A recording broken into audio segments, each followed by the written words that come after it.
Ikwerre people are situated, at the northeastern part of the Niger.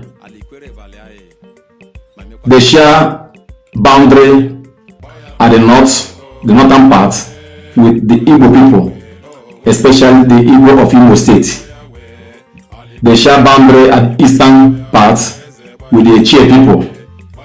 They share boundaries at the western side with the Abura, Urban the Air people, and they share boundaries at the southern side with the Kalabari people and the Okrika people.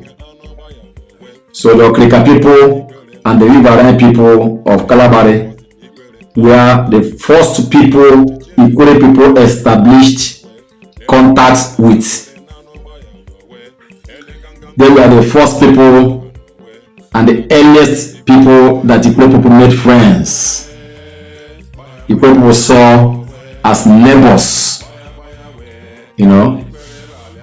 So the major people, apart from those that share boundary with Igbo of Imo State, the main people that Ikwerre people had contacts with, had dealings with, were the riverine people and the Okrika people.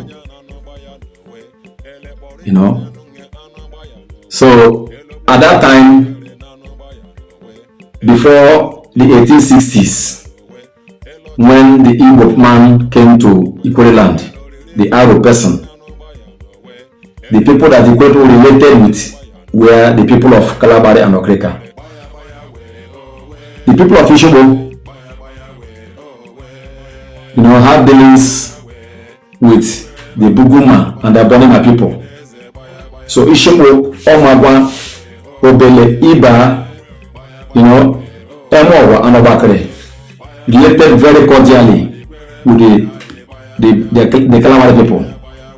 While the people of Ndele and Rume and Ndele Lamini, had dealings with the Abua people and with the Degama people. So the Ikwerre people of Esana, Apana, and Rebisi, the Evo people, the Bunabe people, had dealings with the Okrika people. At that time, there were inter-community, competitions between these two groups. My father told me that in the 1940s, they were very, very small at the time, that Calabar people will come with their best wrestlers to Ishobo and wrestle, against the strong fighters of Ishobo. And during their own wrestling festival, Ishobo people will also go to Kalabari land to participate. There used to be canoe paddling competitions in 1940s, 1950s between some Ikwerre communities like Obakre, with the Buguma people. And prizes were given to winners, at that time. The people of Rebisi here and Obunabali used to have inter-wrestling competitions with the Okrika people. And they fish together. The Calabar people that have enough water will allow Ikwerre people come to their waters to fish. And the people who are interested in farming from that area, in Ikwerre here, Ikwerre will also give them, enough land for them to farm. So they exchanged, wares. They exchanged wares. They exchanged commodities, and even their relationship, was also exchanged mutually. There was strong understanding and cordiality, between the two groups. So they were the earliest people, that Ikwerre people had contacts with. During military, executions, the people of Kalabari will come to Ikwerre here to take soldiers that will help them fight their wars. And when we needed also their own soldiers to come and assist us in our own wars, we fetched them from there. So the relationship was very, very cordial until in the 1860s when the Igbo man came into Ikwerre land.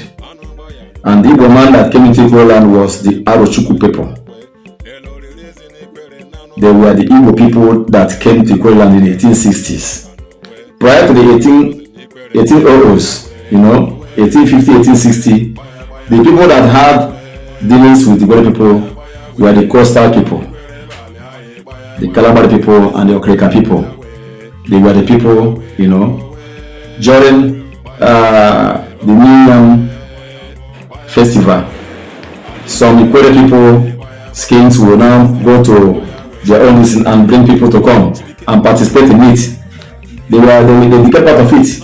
So during their own New Yam celebration, they will also invite Ikwerre chiefs to come to their own area, and be part of their celebrations and festivities.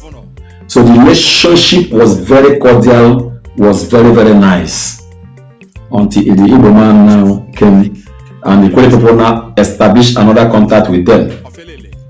The first people that came, as I said, were the Arochukwu people.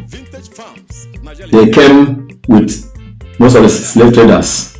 They came through the water because there was no road established from Ikwerre here to Arochukwu at the time. There was no road. There was not even a pathway was created. So they did not trek from that place to this place. They came through the water. They came through the Ikwerre Oasis into the waters of Kalabare, Okreka, and landed in Ikwerre. And when they came, they began to assist the white people, in their slave trade activities.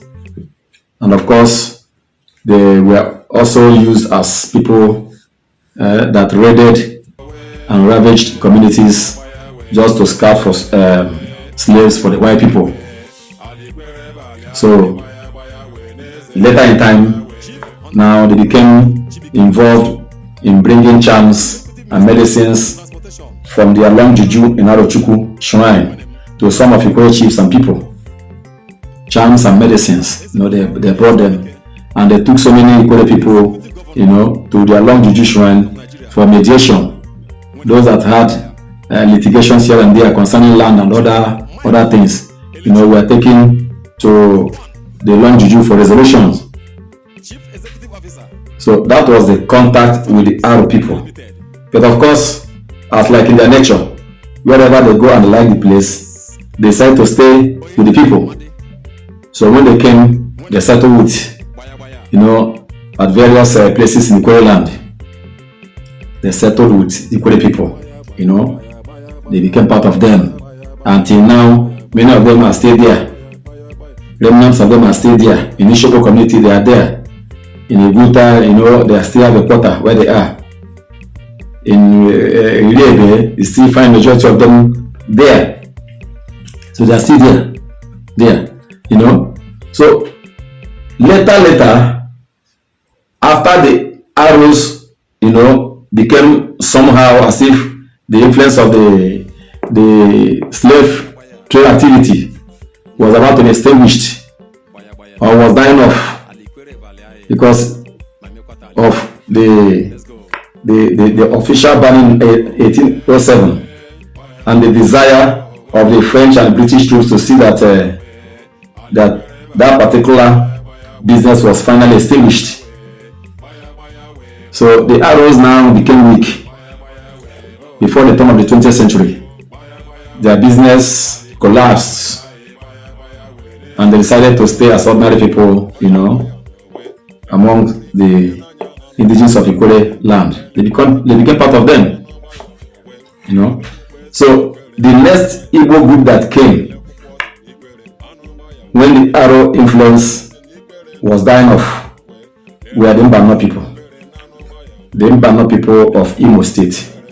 They came in their large numbers. They came to be part of the people. When Port Harcourt City was given a city status in the year 1913, and construction of the harbor and the wharf, the railway, started. Large labor force was needed. So the people around this area, were not enough to satisfy the white people who wanted a larger labor force. So what they did was to begin to source for workers outside the Niger area. They created a pathway from Ishobo.